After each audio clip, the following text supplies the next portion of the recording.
A wife's mysterious absence for 2 days. Then I receive a message, "You don't own me." A poignant audio narrative unfolds. The ceremony had barely concluded, and yet you were already betraying the vows made. The rain pounded relentlessly against the windshield as I came to a stop at the curb outside the Meridian Club. 3 women emerged, their heels tapping rhythmically on the slick pavement, laughter bubbling forth like that of carefree schoolgirls. Even as they navigated the complexities of their 30s, they failed to see me behind the tinted glass, merely another indistinct figure in a sleek black town car. "I can't believe Jessica Miller is really going through with it," the blonde remarked, settling into the back seat. Olivia Bennett Foster was someone I recognized from the booking. Heritage meets modernity. "Tell me about it," said Lauren Scott, her brunette locks cascading around her shoulders. "A driver, I wonder, what does he even earn? Perhaps 40 grand? Emily Chun, the third in line, closed the door behind her with a decisive motion. "It's likely that my gardener earns a higher income." I repositioned the rearview mirror, capturing their image in the soft glow of the cabin's dim lighting. With my cap pulled low and a mask obscuring half my face, I embraced the standard post-pandemic protocol that serendipitously played to my advantage this evening. The recording notice illuminated Michael Carter gently on the door panel, just as it always does. Everyone notices it, yet no one takes the time to read it. "Where are you headed, ladies?" I inquired, maintaining a calm tone. "The Brass Monkey on 5th, Jessica remarked, seamlessly returning to their discussion. I merged into the flow of traffic, the windshield wipers tirelessly battling the relentless downpour. The GPS presented 2 paths to 5th Street, yet I opted for neither. "Do you recall the time when she was involved with Ryan Mitchell, as Roxy mentioned? That was a man who commanded attention.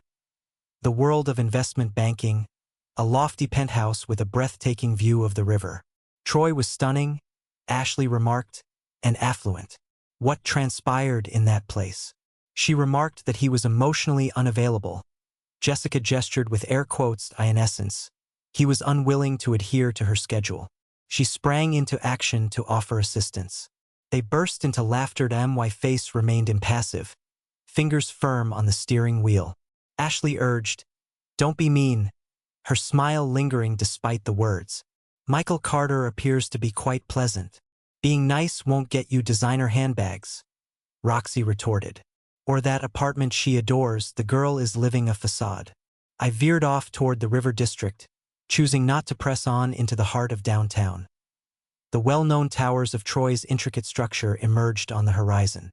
As Jessica lowered her voice, she leaned in closer, sharing a secret that was not meant for my ears. The car fell into a hushed stillness. The only sound breaking the silence was the gentle patter of rain against the windows. "What is it?" Roxy inclined her body, eager to engage. She may still carry remnants of her feelings for Troy. Sarah mentioned that she occasionally exchanges texts with him. "Absolutely not." Path. And get this, Jessica cast a furtive glance around, as if she feared someone might be eavesdropping. "Let's keep this between us." He still possesses her KEY.my grip on the steering wheel grew firmer. As I navigated the curve of the circular drive leading to Troy's building, a sense of anticipation filled the air. "Excuse me, driver?" Ashley's voice reso Michael Cartered with a hint of bewilderment. "This is not 5th Street." I pivoted in my chair, allowing them to catch a glimpse of my expression for the very first time. It was Jessica's eyes that first lit up with recognition. "Greetings, ladies," I spoke with a serene demeanor. "There has been a shift in our arrangements." The following morning found me ensconced in my modest home office, meticulously editing cabin audio on my laptop. The recording system operated within the bounds of legality, accompanied by commercial liability protection and appropriate notifications displayed. Each client observed the cautionary notice. Many chose to overlook it, much like Jessica and her companions had done. The 2-minute clip unfolded with pristine clarity. Their voices echoed. Their words dripped with a nonchalant malice. However, and this is crucial, keep it from Jessica Miller. He still possesses her key. That I carefully stored the file on a USB drive, tucking it away in the pocket of my jacket. As I entered the bedroom, I discovered Jessica Miller preparing for her day, poised at her vanity mirror, delicately applying her lipstick. A tailored suit, impeccably styled hair, embodying the essence of achievement. She had forged her PR company from the ground up, and I held a deep respect for that achievement. That was the case once upon a time. What transpired last night? She inquired, her gaze averted from mine. Very well. Ordinary collection. With a gentle tug, I pulled open her makeup drawer, carefully tucked the USB beneath the foundation compact, and then shut it once more. She remained oblivious. Client dinners fill my schedule for the entire week, she remarked, glancing at her phone. Are you capable of managing the grocery shopping? Absolutely. Her lips brushed against my cheek, a gesture so routine, so mechanical, before she turned and made her way to the door. Her heels echoed through the hallway, a cadence mirroring that of her friends on the slick pavement. As I was slipping into my work attire that evening, a piercing scream echoed from the bedroom. Michael Carter, come in here. At this moment, she was perched on the edge of the bed, the glow of the laptop illuminating her focused expression. A USB drive clasped thoughtfully in her hand. Her complexion was ashen, and her eyes danced with a frantic energy. What on earth is this?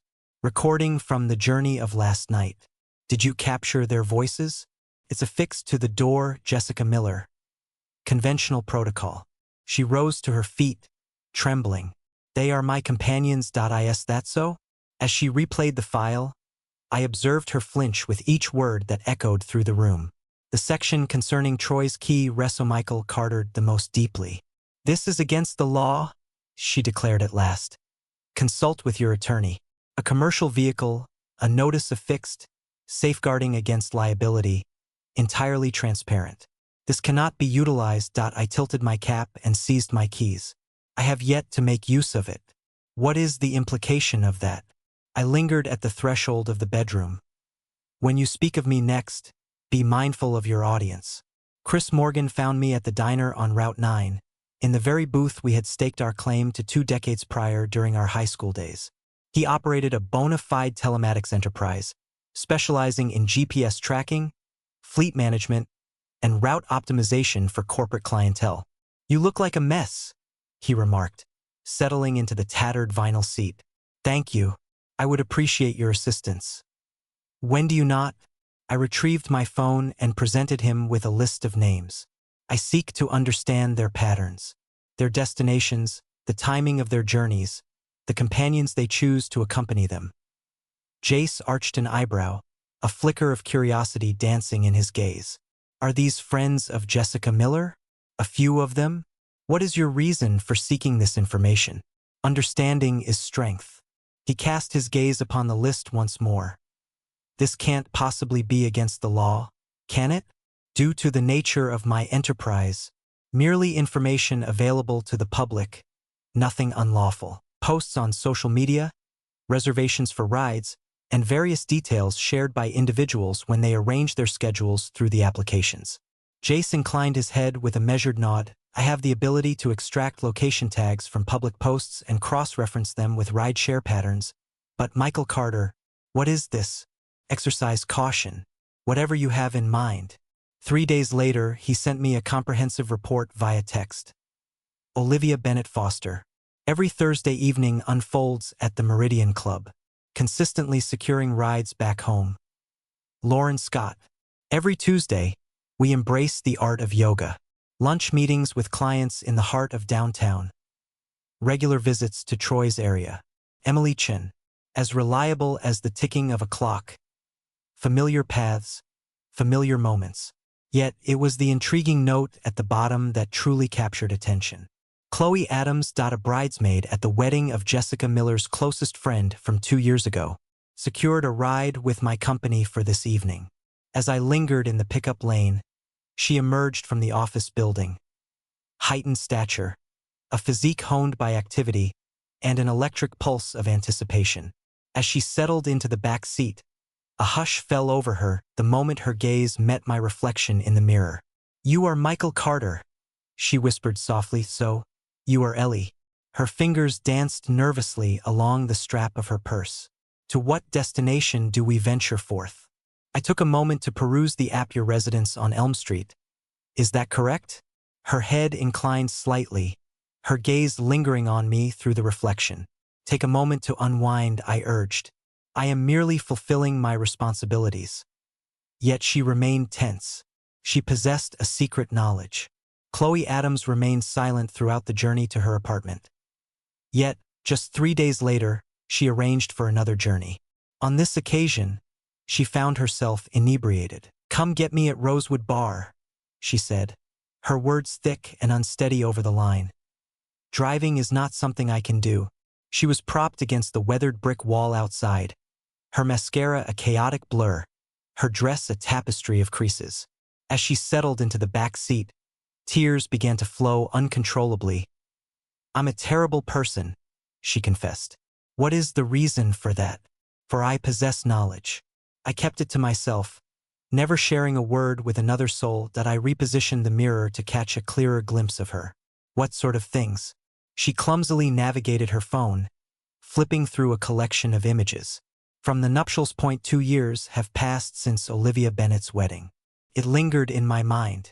Jessica Miller found herself in the role of a bridesmaid. I observed from the rear throughout the ceremony, and later, I engaged in conversation with fellow plus ones during the reception. All night long, I found myself capturing moments, Ellie continued. Spontaneous captures, you see. To the bride. She raised her phone, revealing a photo marked with a timestamp. 11:47 in the evening. Amidst the soft glow of string lights and the delicate draping of white fabric, 2 silhouettes shared a tender kiss, their connection momentarily concealed behind the reception tent. The woman was unmistakably Jessica Miller. That red dress is unmistakable to me. The man was not I. That's Troy Vale, Ellie whispered. Olivia Bennet's cousin arrived with him as her date. I came to a stop, shifting the car into park. May I take a look at that? With trembling fingers, she passed me the phone. The image stood out with clarity, bathed in light, undeniably capturing their essence. 3 additional photos appeared in the sequence, each marked with a timestamp just a minute apart. Olivia Bennet pleaded with me to erase them, Ellie remarked. Claimed it would tarnish the memories of the wedding. I informed everyone that I had indeed done so. Yet you chose not to. I was unable to. What if, one day, her gaze met mine, framed by eyes rimmed in crimson. What if, one day, an individual sought to uncover the truth? I returned her phone to her. What course of action do you wish to take regarding this matter? She lingered in silence, her gaze fixed on the photographs. She proceeded to unveil her AirDrop settings. I want to do the right thing, she declared, sending all 4 images to my phone. The journey unfolded in quietude as I escorted her home. As she stepped out, she glanced back at me. I apologize, Michael Carter. I ought to have shared this with you earlier. You shared your words at the moment they held significance. On that night, I fashioned a second USB drive. This time, there is no audio, only 4 photographs accompanied by their timestamps. Jessica Miller's company was organizing a client mixer atop the Meridian Tower, the very edifice where my friends had ridiculed me just a week prior. It's amusing how events tend to come full circle. Her husband did not receive an invitation. I found myself engaged as a contractor, serving within the exclusive realm of the VIP shuttle service, catering to esteemed guests of the highest caliber. A sleek black car maintained a professional distance, its presence almost invisible. Once more, the roster of attendees was quite intriguing. For 3 days, I immersed myself in the study, meticulously cross-referencing names with Jace's data. Jessica Miller's social circle would be well represented, alongside potential clients, local business proprietors, and a few unexpected guests. Ryan Mitchell stood among them. I arrived at his penthouse precisely at 7 o'clock. He slipped into the back seat, clad in a charcoal suit that likely exceeded my monthly earnings. Meridian Tower, he murmured, his gaze fixed on the screen of his phone. Indeed, sir. I had taken him on journeys before, yet he had never recalled my presence.